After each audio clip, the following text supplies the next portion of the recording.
love to love her.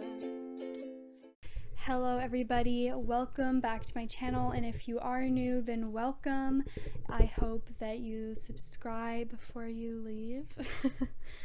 Anyways, so recently I've been super swamped with work and school, so I thought I would make a video based around what I am learning in school. If you don't know, I am currently in school to become an equine reproduction technician. So this is somebody that breeds horses. I am more than halfway done the course, and then I just have to do my practical part at the college.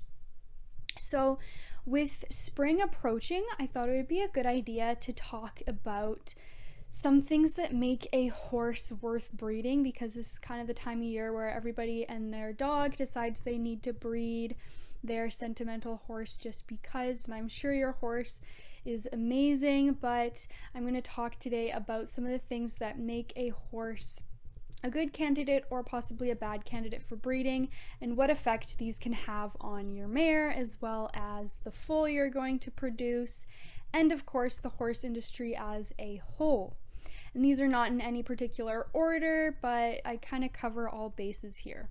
So the first thing that you're obviously going to be thinking about, based on the discipline you want to do and what purpose your horse has, is just going to be personal preference. So this could include the breed, the size, color for some people, although that should not be an important reason why you want to breed a horse. So that can mean a whole lot of things, and it does mean it's very different for every different discipline and reason why you want a horse. So that's pretty self-explanatory. Another really big factor is going to be the parentage. So this refers to the bloodlines of your horse. So if your horse is not registered, obviously you cannot trace the bloodlines. So this is a big factor. You probably want your horse to be registered if you are wanting to breed it, because not only can you trace it back to some great names and continue on the legacy of some amazing horses who have made great accomplishments, but also if there's issues in the breeding back in the bloodlines of your horse, you maybe want to consider that. Was there temperament issues with your horse's ancestors? Or were there conformational flaws? These are big factors to consider, and do you really want to produce more horses that could potentially have these characteristics? So another big thing to consider is the performance of your horse you're wanting to breed. So how well that they did in their discipline. There are so many people, which is really unfortunate, that their horse doesn't do good in the discipline they wanted it to. So they just say, okay, well, I might as well breed her because I'm not going to be doing anything else with her. But this is not a good way to go about it, because you're going to diminish your foal's chances of also being good at that discipline. Chances are, if the mare wasn't good at it, your foal probably isn't going to be good at it either. So another thing to consider is their progeny record. So this is only going to be a factor for mares that have already had foals, because what this is just how well their foals performed in the discipline. So just because you have an amazing mare doesn't necessarily mean that they're actually going to pass that trait on to their foal, because some of these amazing horses are just freaks of nature and it's not something they're going to pass on.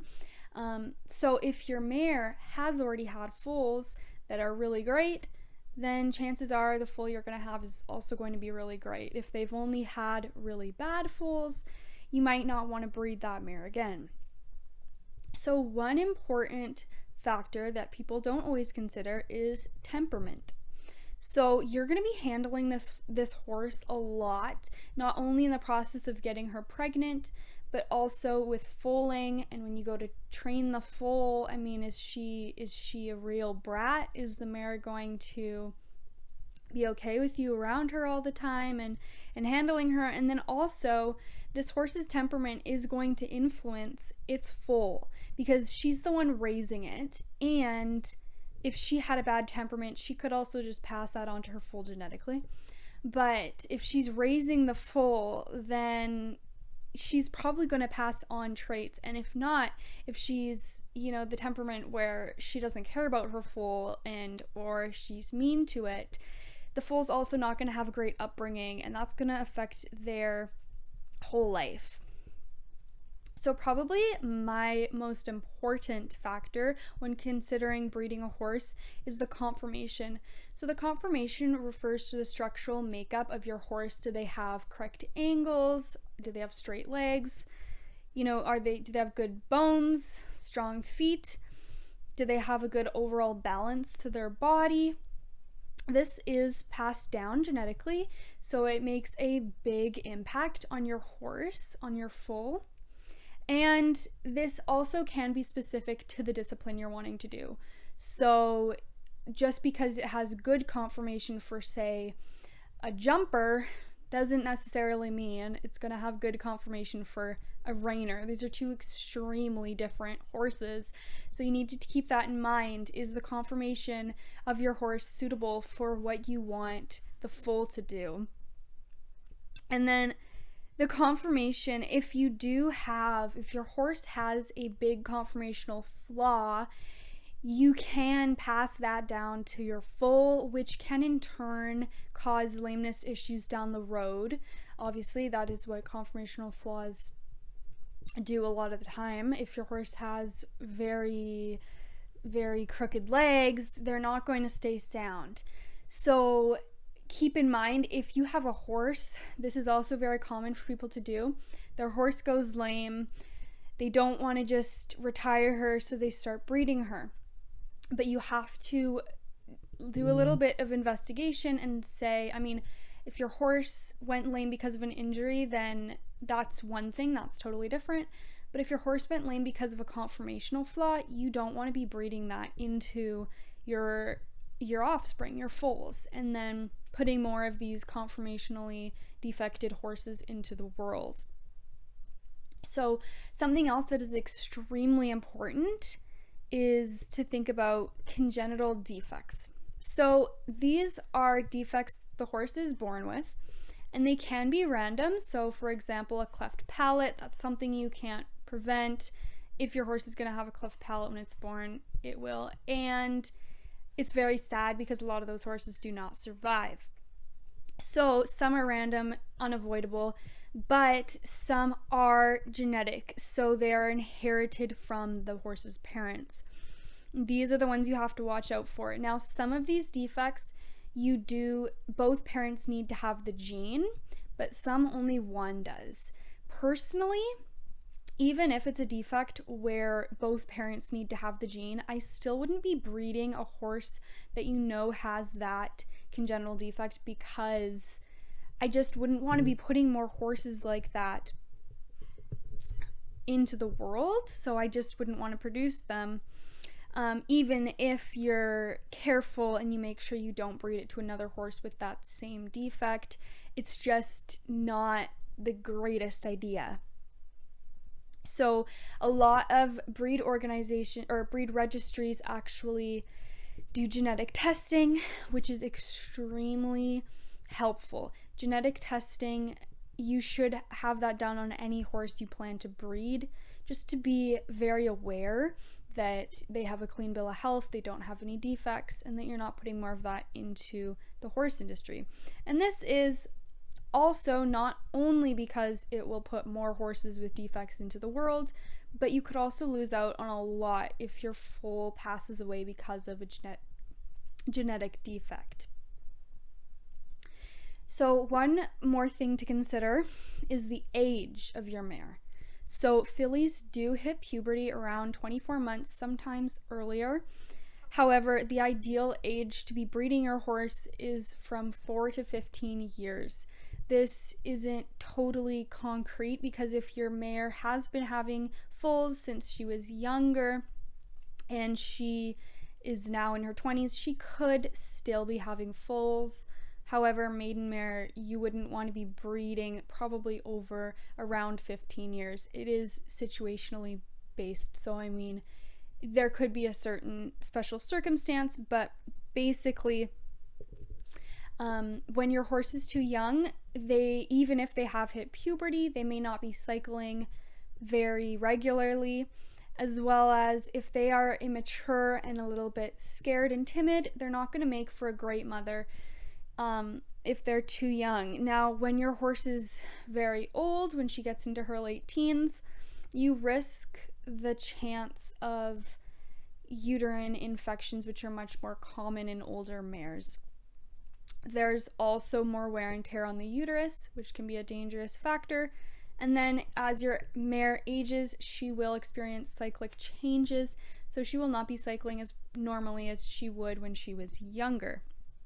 Now, in both of these instances, whether your mare is too young or too old, they will have probably a lot more trouble conceiving, as well as actually maintaining the pregnancy to full term. So even if she does conceive, she may not carry the full term and may not live full. So another thing that's very helpful to investigate if your mare has already had foals or been bred is their reproductive history. So how many years was she bred? How many of those years did she actually get pregnant and have a foal? When did she foal last? Why did they stop breeding her? Has she ever aborted? Has she had any problems foaling? Does she cycle normally? And has she ever had any reproductive disease or any injury while foaling? Now, these are obviously all very helpful things to know about your mare if she has been used for breeding before. Obviously, because if these things have happened in the past with her previous owner, chances are they may happen when you are breeding her as well, and they probably will. So another very important aspect when you want to breed your horse is what is her body condition score. So when you are breeding a horse, they should have a body condition score of 5. That is the ideal score. Now, it's very important for any horse that they're at a good body score, but especially when breeding. Now, the last thing I'm going to talk about is the maternal instinct of your mare. So this is the desire to care and protect their foal. Is she a nervous horse? Is she easily excitable? If she has bad maternal instincts, not only could she injure her foal by attacking it because she just doesn't like it, but she just may not raise a well-rounded foal, and you could run into really bad manners if she did not raise him correctly, him or her, and did not discipline or did not care for them enough. These foals with mothers that have bad maternal instinct, if they're out in a field with other mares, a lot of the time they will actually try to go and mooch off of another mare with a foal and pick on that foal and try to get milk from another mare because their mother's just not a good mother. Again, this is very hard to judge before you have actually bred the mare, because even if you do have a mare that doesn't seem like she would be a good mother, she may just need to have the foal on the ground and then realize, oh, this is what I'm supposed to do. And to be honest, most of them do realize that once they do have a foal, but sometimes they don't, and you need to be very careful in those types of mares because you can run into a lot of issues. So I think I covered a lot here. This is basically a list of the things that you should consider if you are considering breeding your horse. Look through this list and see what applies and what doesn't apply to your mare, or a better idea, if you are thinking of seriously breeding your mare, have somebody else think about all of these factors and think about your mare and see what they think, because sometimes when you love your mare a lot, you look past things, I know, but you really don't want to be producing foals that are not going to improve the breed standard and improve your discipline as a whole, whatever that may be. So if you are still thinking of breeding your mare, then I wish you the best of luck. If any of you would be interested in more reproductive videos like this, then definitely let me know, because it is all my mind is thinking about right now with tests and assignments and everything. So thank you so much for watching. I hope that you enjoyed this video. I hope you learned something about breeding. And if you did like it, then leave a like, subscribe, and comment if there's anything you'd like me to talk about or show you guys in a future video. Thank you for watching. I'll see you next time.